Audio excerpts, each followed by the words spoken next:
I'm going to renovate the garage and turn it into a living space, and I'm going to live here. You're single and living alone in such a big house, so there's no problem with your family using it, right? My younger sister Madeline said this with a triumphant smile, spreading both arms wide like a stage actress delivering her final line. Behind her, the shrill noise of an electric drill echoed through the air, while unfamiliar workers mercilessly tore apart the walls of the garage that I had poured my heart and soul into creating. Just a few hours earlier, I had been delighted to finish a grueling project in Frankfurt and return home 3 days earlier than scheduled. I had even forgotten the exhaustion of the long flight, wishing from the bottom of my heart to hurry back to my beloved home. It had a minimalist space dominated by white, soft light streaming in through large floor-to-ceiling windows. And above all, I treasured the custom island kitchen that I had meticulously designed and selected myself, along with a perfectly soundproofed home theater wrapped in absolute silence. The investment of $880,000 was the culmination of my career, and it was more than worth its value. That house was the crystallization of my efforts, a sacred sanctuary that no one had the right to defile. As the scenery flowing past the taxi window shifted into the familiar, quiet residential neighborhood, a sigh of relief naturally escaped my lips. The car slowly came to a stop in front of my house, and I thanked the driver before stepping outside. But something was wrong. A white van I didn't recognize was parked in front of the house. The cargo area was crudely loaded with what looked like tools and construction materials, and a faint smell of paint hung in the air. And from the garage, which should have been enveloped in silence, came the piercing sound of an electric drill and the deep, rough voices of several men talking. My heart began to pound with an unpleasant thud. Feeling cold sweat run down my spine, I left my suitcase where it was and hurried toward the garage. It was my special space, equipped with specialized tools and custom lighting to keep my beloved car in perfect condition. Yet for some reason, the shutter was left about halfway open. The moment I ducked down and slipped inside, I caught my breath. It was no longer the garage I knew. The slate gray walls I had carefully chosen were partially destroyed, leaving bare concrete and steel framing exposed. The once smooth floor had deep grooves carved into it, likely for running pipes, and brand new PVC pipes were scattered carelessly across it. 3 unfamiliar workers, drenched in sweat, were fastening what looked like new insulation onto the walls. And calmly supervising the construction were my mother, my father, and Madeline. "What on earth are you doing?" At my strained voice, they turned around without a hint of guilt. They looked surprised. However, there was not a trace of guilt to be found anywhere among them. On the contrary, my mother smiled warmly, as if flowers were blooming across her face, and walked toward me. "Oh, Brianna, welcome home. You're back much earlier than I expected. I was hoping this would be a lovely surprise for you, but now it's ruined." A surprise? This completely devastated scene before my eyes? My mind went blank with confusion. My father, too, waved his hand casually and said, "Oh, you're back already. That was a long trip, wasn't it?" And then Madeline added, "Look, don't you think it's going to be lovely? This is going to be my new bedroom very soon." Those words slowly, but unmistakably, pierced my mind, which had already lost its sense of reality. Madeline's voice rang out with strange clarity amid the deafening noise of the garage, as if this were something that had been decided long ago, an obvious and unquestionable fact. I looked at Madeline, then at my parents, back and forth. "What do you mean?" My mother spoke in a tone that sounded gentle, yet allowed no room for argument. "Madeline's apartment is expensive, and it's far too cramped for her. You're using this house all by yourself, so it wouldn't hurt to let your sister use the garage, would it? We're family after all, and helping each other is only natural." "Helping each other?" I raised my voice without meaning to. "This isn't helping each other. This is trespassing. Why would you do something like this without saying a single word to me first?" My father shook his head in exasperation. "If we asked you, you would obviously say no. You're always like that. You cling to what's yours and never try to share it with your family." At those words, I felt as if all the blood in my body were rushing backward. Cling? Why is it called clinging when I'm simply cherishing the house I worked desperately for and obtained with my own strength? More importantly, how did you even get inside? When I demanded that, Madeline showed no sign of guilt at all and casually pulled a key out of her handbag with a sharp click. There was no mistaking it. It was the key to my house. Oh, this? During the housewarming party the other day, I borrowed the key you left in the kitchen and had a copy made at a nearby shop.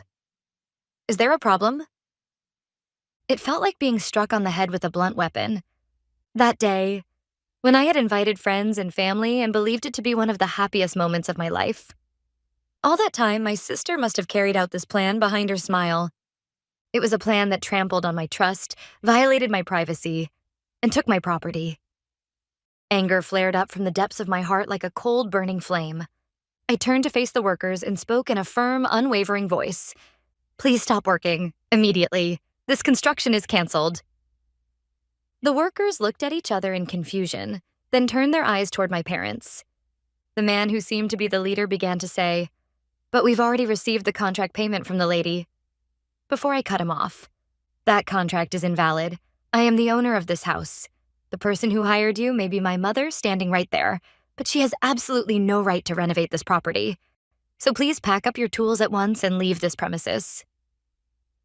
Perhaps overwhelmed by my forcefulness, or perhaps sensing the risk of legal trouble, the workers exchanged glances and then quietly nodded. As they silently began to clean up, I stepped back in front of my family. "Leave, right now." "Brianna, have you lost your mind?" my mother screamed shrilly. "I am perfectly sane, and if anything, you're the ones who aren't. This is trespassing and property damage. Remember this, being family doesn't matter. I will seriously sue you." At my unwavering words, Madeline's eyes widened for a brief moment, but soon her expression twisted into a scornful sneer. "No way. You'd never sue your own family. I know you're all talk. I'll leave for today, but I'll be back." After spitting that out, Madeline urged our parents, who still looked like they had something to say, and they all left the house. I stood alone in the middle of the ruined garage. Just a few hours ago, this place had been my pride, my perfect ideal space. Now it looked like a disaster site. My anger had not disappeared. Deep inside, it was still boiling like molten magma, but more than that, a deep, overwhelming sadness wrapped itself around me. I had been betrayed like this by the family I trusted. They hadn't just marched into my castle with their shoes on. They had destroyed its interior without a second thought. Madeline's mocking laughter echoed over and over in my ears. I sank down weakly onto the exposed concrete floor. Hugging my knees, I have no idea how long I stayed there. As night began to fall, I quietly stood up. With trembling hands, I opened my smartphone's contacts and called one person. It was Heather, my best friend since college. "Brianna, what's wrong calling at a time like this? Your voice is shaking." Hearing the worried voice on the other end of the line, the tension holding me together snapped, and I poured out everything at once. After listening to it all in silence, Heather spoke quietly but with burning anger in her voice.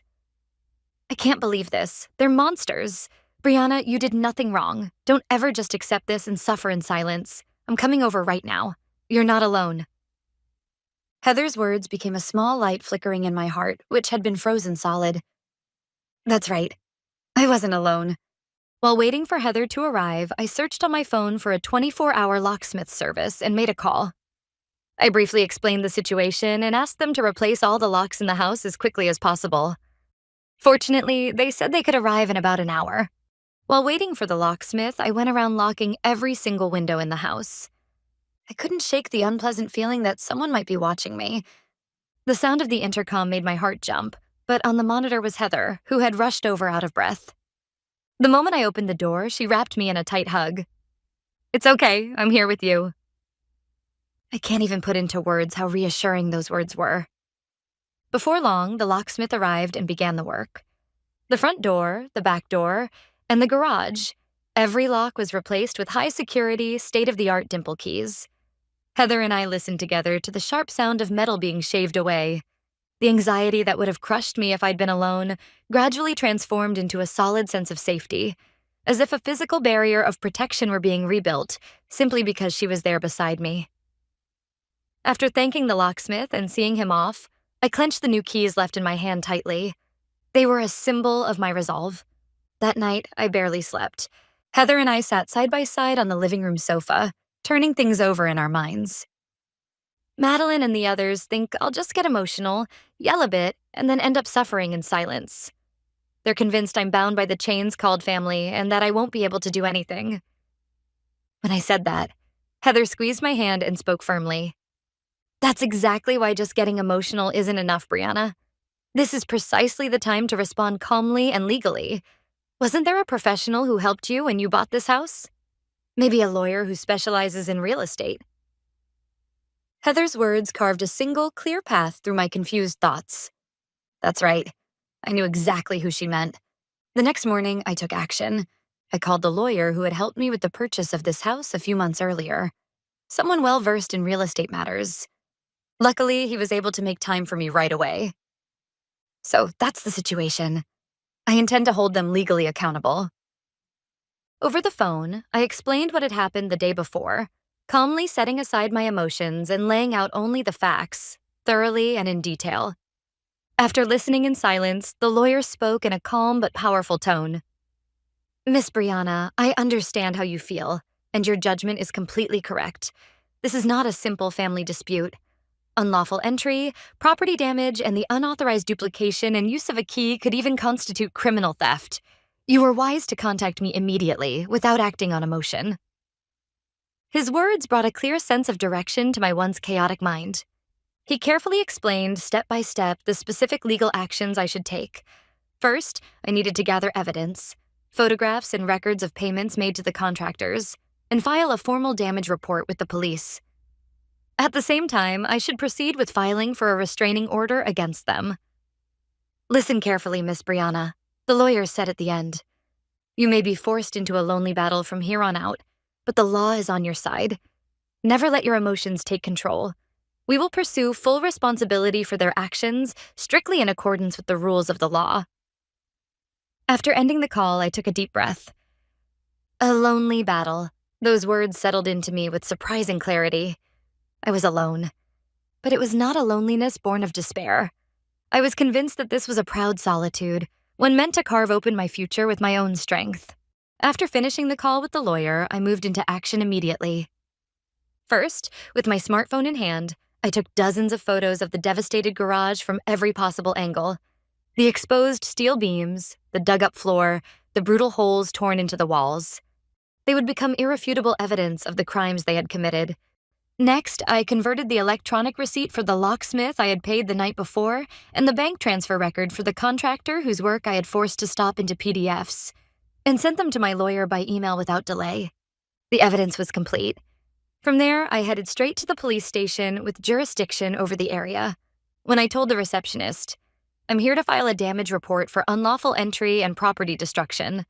The officer's eyes, initially somewhat routine and detached, gradually hardened as he listened to my calm, detailed explanation and looked through the many photos I showed him on my smartphone. You're saying this was done by your family? Yes, my parents and my sister. I told him everything exactly as it was, including the fact that a duplicate key had been made without my permission and that they had shown not the slightest trace of guilt. The detective handling my case seemed a little surprised by how composed I was, but he quickly understood that this was not a simple family squabble, but a serious and malicious incident. I understand, ma'am. We will formally accept your damage report. We will begin an investigation and question the suspects. Is that acceptable to you? Yes, please proceed. I want this handled strictly, in accordance with the law. After completing all the procedures and leaving the police station, my heart felt strangely calm. When I lifted my gaze, I noticed a familiar car parked across the street. Of course, I had told her that I was going to the police. She must have been worried about me and waited there like this. The car door opened quietly, and Heather walked toward me. She didn't say much, just looked at me with concerned eyes and gently held out a paper cup she was carrying. It was hot coffee. The warmth seeped slowly into my stiff fingers and all the way into my heart. The solid feeling that I wasn't alone strengthened my resolve. There was no turning back. I had chosen to fight my family with the law. The next day, I took time off work and was in the middle of a strategy meeting with my lawyer. Right at that very moment, my smartphone suddenly began ringing with a shrill ringtone. The name displayed on the screen was Madeline. I rejected the call once, but the moment it cut off, it began ringing again insistently. At my lawyer's signal, I switched to speakerphone and answered. Hello. Brianna, what do you think you're doing? What came through the phone was Madeline's voice, close to a shriek, a panicked scream on the verge of hysteria. There are 5 police cars in front of the house. They even have their sirens on. All the neighbors are watching. What is this supposed to mean? This is because of you, isn't it? Keeping the receiver slightly away from my ear, I answered calmly. Yes, it is. I'm the one who called the police. This is the natural consequence of what you did, isn't it? You've got to be kidding me. You seriously called the police? You reported your own family? The noise on the other end of the line suddenly swelled. Mixed in with Madeline's shrieks, I could hear my mother sobbing hysterically, my father shouting angrily at someone, and over it all, a low but authoritative male voice trying to bring order to the chaos.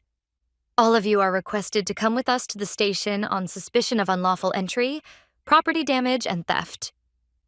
No, let go of me. It wasn't me. Stop it. Don't touch my daughter. Hey, you. Do you even have a warrant? I heard a sharp, metallic clank, followed by Madeline's piercing scream. You idiot, Brianna. You're the worst. You've ruined my life. With those words, the call was abruptly cut off. For a while, I stared silently at the black screen of my smartphone. The lawyer quietly placed a hand on my shoulder. Miss Brianna, this is reality. They are only now beginning to understand what consequences their actions have brought upon them. I nodded slowly. Madeline screamed that her life had been ruined because of me. But that wasn't true. She had simply destroyed her own life through her shallow, selfish desires. In the days following Madeline and the others being taken into custody, I received several calls from relatives, but I ignored every single one. I didn't need to hear what they wanted to say. Why would you do this to your own family? You didn't have to take it this far. Words like that could never dull my resolve. From the police station where they were being held, I received only formal procedural updates through the detective in charge. As expected, a few days later, my lawyer was contacted by another attorney, apparently one they had hired themselves. They want a settlement. They want me to withdraw the charges immediately. My lawyer, following my instructions exactly, refused their request. Miss Brianna's resolve is firm. We are already fully prepared to take this to court. At that point, Madeline and the others completely changed their approach. They resorted to emotional manipulation. My mother sent a letter through the lawyer, and my father pleaded, saying, "Please don't destroy our daughter's future." As for Madeline, I was told she repeatedly made an outrageously self-centered plea, saying, "I'll do anything you say, Brianna, so please help me. I don't want a criminal record." I heard all of this through reports from my lawyer and responded with just one word. So? They still did not understand the weight of the crimes they had committed. They simply wanted to escape the immediate consequences in front of them. I had no intention whatsoever of showing mercy to people like that. My heart was completely calm. After the stalemate dragged on for some time, the opposing lawyer, clearly running out of patience, made a formal request to begin settlement negotiations. Their desperation to avoid prosecution was painfully obvious. After consulting with my lawyer, I decided to accept the proposal. Not because I intended to forgive them, but because I wanted my conditions recognized with full legal force. I did not attend the negotiations. I entrusted everything to my lawyer, my legal representative. The settlement terms we presented were simple and absolute. First, immediate payment of $50,000, the full amount estimated by a professional contractor for the restoration of the destroyed garage. Second, my father, my mother, and Madeline were to agree never to come within a 500-meter radius of my home or my workplace.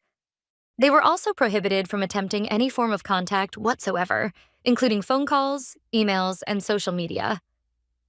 Third, they were to agree that any violation of these conditions would result in a substantial financial penalty. And finally, a clear statement was to be included specifying that these conditions were solely for the withdrawal of criminal charges and did not constitute forgiveness of their crimes.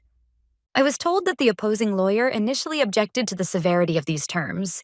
But when my lawyer flatly stated, "If you refuse, we will proceed as planned and seek the maximum punishment from the prosecution," they seemed to resign themselves to it. A few days later, the settlement agreement bearing their signatures arrived. I was also informed that the $50,000 had already been transferred to the designated account.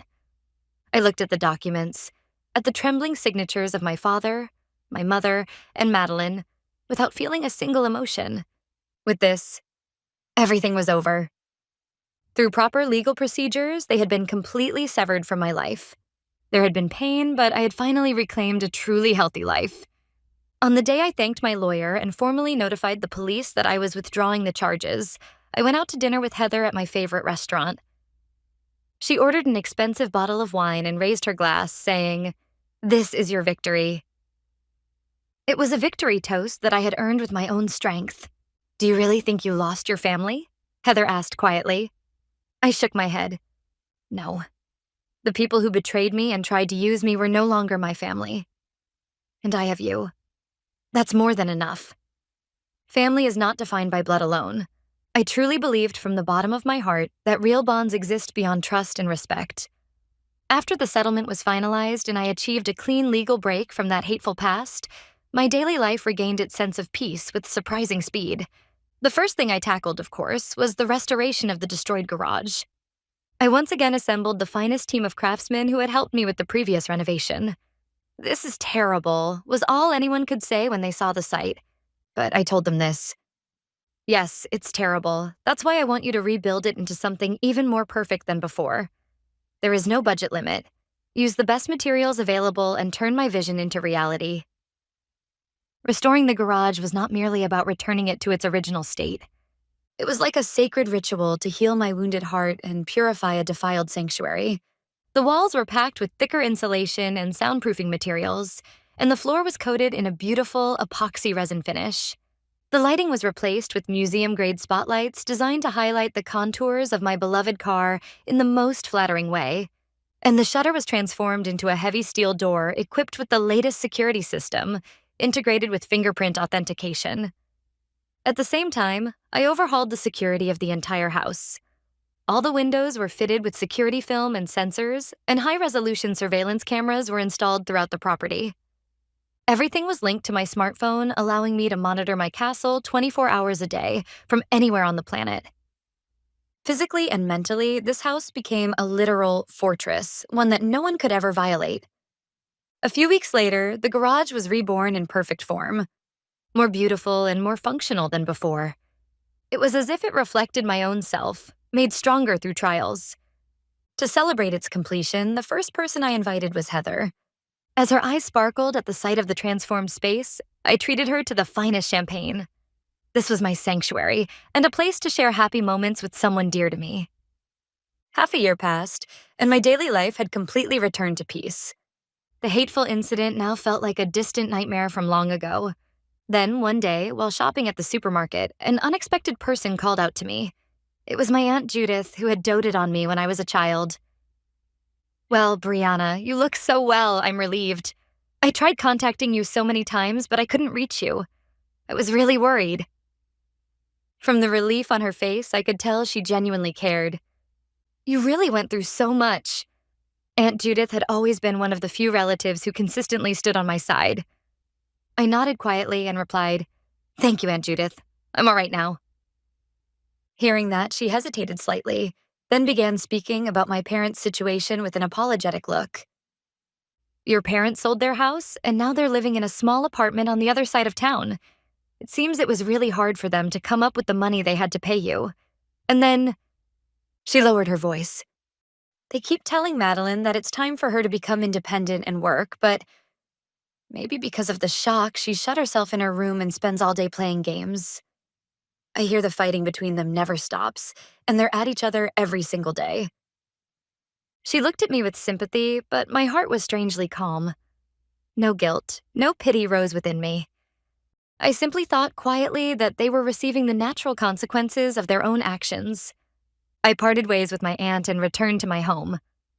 As I polished my beloved car in the fully restored garage, I savored this quiet, fulfilling time I had gained. The face reflected in the gleaming hood was calm. I did not regret that decision in the slightest. All that filled my chest was a quiet pride in having protected my property and my dignity. It was not the exhilaration of having defeated someone else, but a deep, serene sense of affirmation that came from believing in my own worth and never yielding it. This house is my castle, a sanctuary that no one can violate, and the only place where my soul can truly rest. I am certain that my real life, one where I am never exploited and where I build my future on my own 2 feet, begins here and now.